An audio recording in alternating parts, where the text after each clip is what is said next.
Thank you, Madam President. I wanted to speak for a few moments here on the floor as we finish the business for this work period and return to our home states for about a week. We'll be back here on, I think, the 6th of May.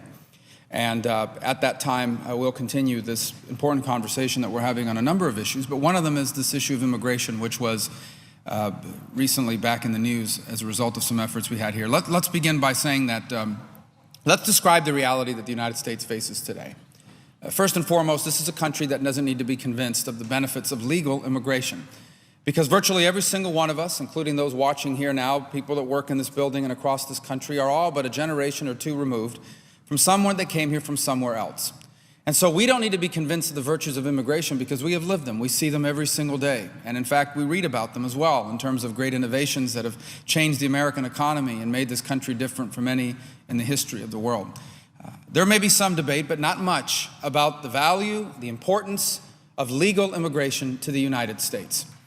The problem that we face is that we have a legal immigration system right now that is broken. It really hasn't worked well in a very long time, and efforts to reform it over the last 20 to 30 years have failed. Let me describe what's wrong with our immigration process. Number one, it's bureaucratic and complicated.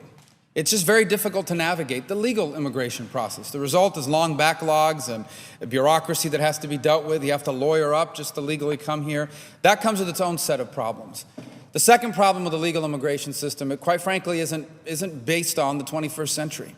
It's actually based on the middle part of the last century, and a very different economic time in the world and certainly in our country. And that's why you're not going to get a lot of debate from people when you say that we need to have a legal immigration system that reflects the modern era, that reflects our global economy, that reflects our knowledge-based economy.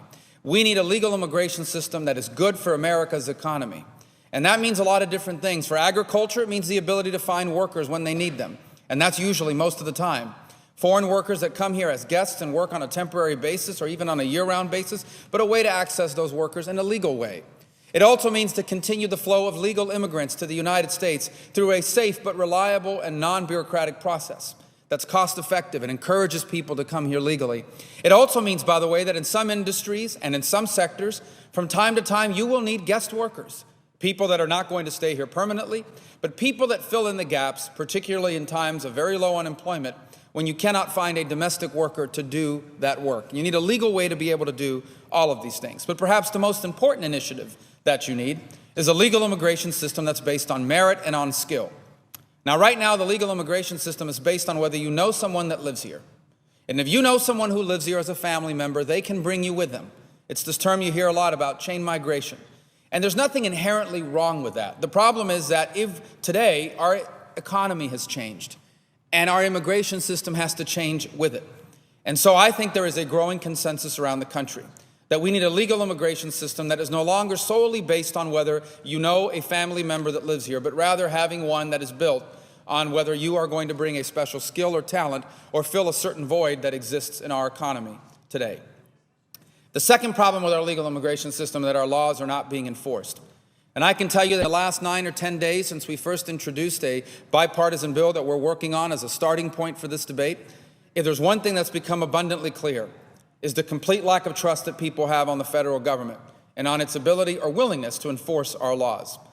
And I want you to know that of all the impediments that stand in the way of immigration reform, none looms larger than that lack of trust in the federal government. I would say that lack of trust in the federal government is pervasive across every policy issue, but it is especially pronounced on the issue of illegal immigration.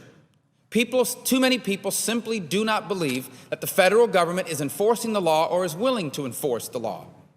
And as a result, it is going to make efforts for immigration reform very difficult unless we are able not just to convince people, but to show people that the measures that we are pursuing in immigration reform are efforts that once and for all will begin to deal with this problem effectively.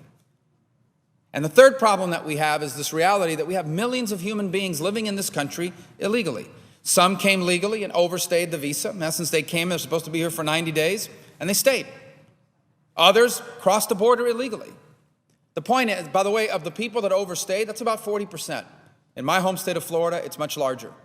The point is, we have millions of people living in this country right now that are illegally here. By the way, people that do not have a right to be here legally. No one has a right to violate the immigration laws of the United States.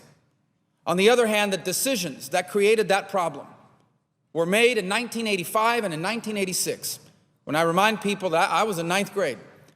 And as a policymaker, what I now confront is this reality, that we have 10, 11, 9 million human beings living in the United States in violation of our immigration laws.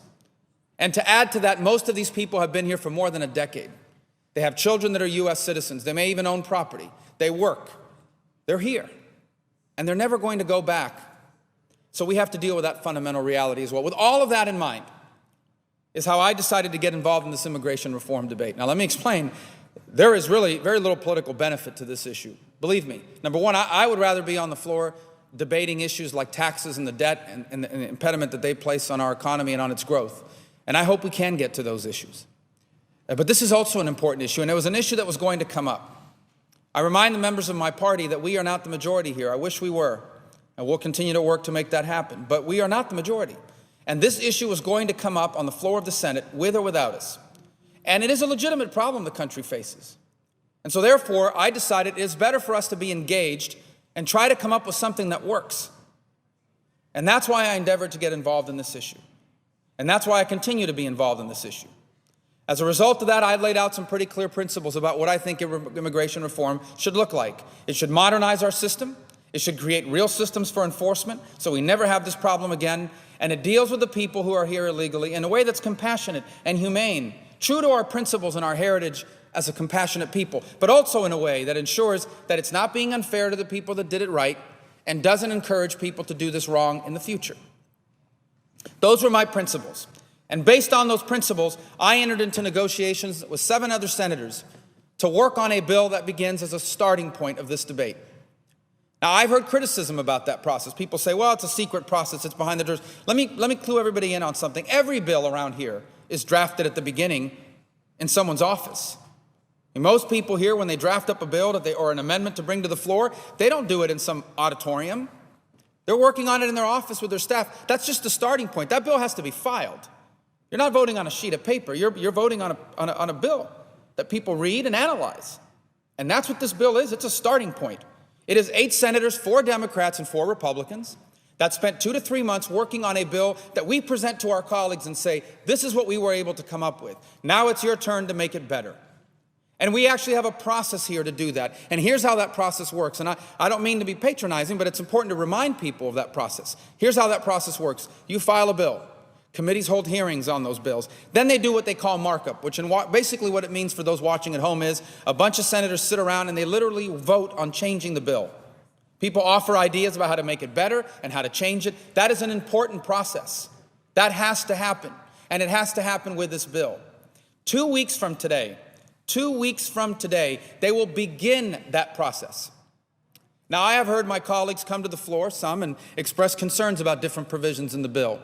And I don't have time to rebut every point. Quite frankly, they've raised some very valid points too. But let me suffice it to say that some of the concerns they have are really not valid, and I think we can address that with them. Others are, and some are just disagreements, and they need to be worked out through the legislative process. Here's my encouragement to my colleagues who don't agree with the bill that we've crafted. Change it. Let's work on changing it. If you believe that what we have today is broken, if you believe that the status quo on immigration is chaos and a disaster, if that's what you believe as I do, then let's solve it. And the way you solve it is by working together. In essence, don't just be against it. Offer ideas to change it. For example, if you don't think that the border security provisions of the bill we have drafted are strong enough or enforceable enough, change them. Offer some ideas. Right now, I stand on the floor of the Senate and I ask any of my colleagues who have a bill to guarantee border security, please bring it to my office. Please offer it as an amendment. I continue to extend that offer. I am looking for an idea to improve what we've drafted. Quite frankly, I think we can get it to be even better. And I think those of us who worked on it would agree. If people disagree with the way we modernize the legal immigration system, let's say they think we don't bring enough high-tech workers or enough farm workers, change it. File an amendment to change it. Here's what I would say, unless you actually believe that we don't need to do anything, and listen, if you believe that, that's valid, fine. If you believe that what we have is okay, if you believe that we don't need to do anything about immigration, just leave it the way it is, then that's fine. I respect that view. I disagree with it, but I respect it. But if you think that what we have is a disaster, and I think that's most of us, then let's work on it together to change it. In essence, don't view the bill that we've drafted as something that's being shoved down your throat, because it's not.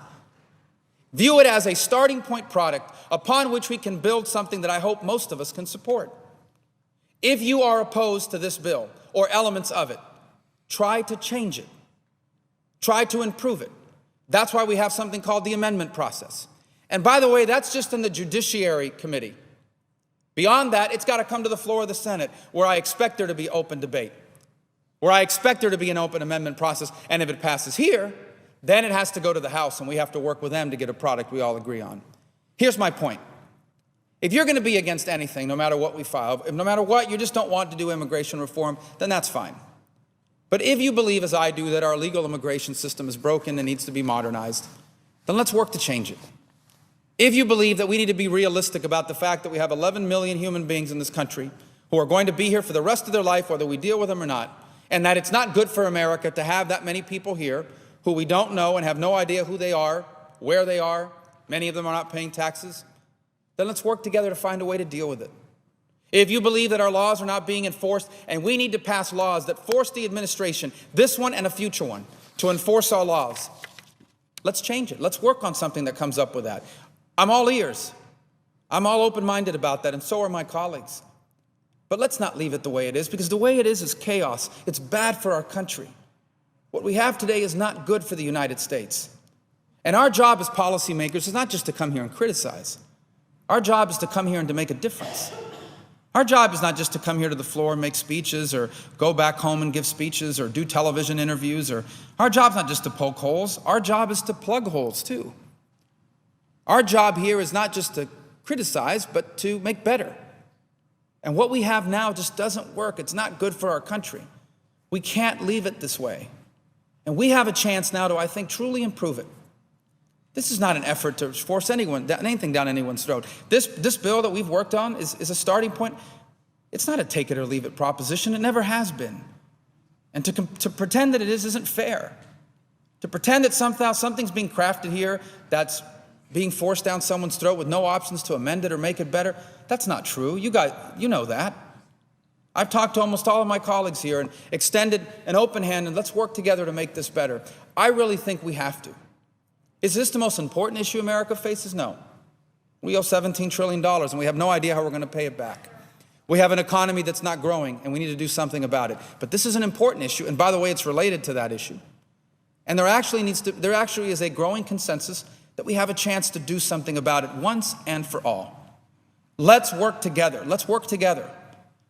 To come up with a solution that modernizes our legal immigration system so that it's good for our economy, that once and for all forces the administration, this one and future ones, to enforce our immigration laws, and that once and for all deals with the 11 million people that are here illegally in a way that's fair and compassionate, but also fair to the people that did it right, and also a way that ensures that this never, ever happens again. And I hope when we come back here in a few days, we will begin to work on that together for the good of our country and the future of our great nation.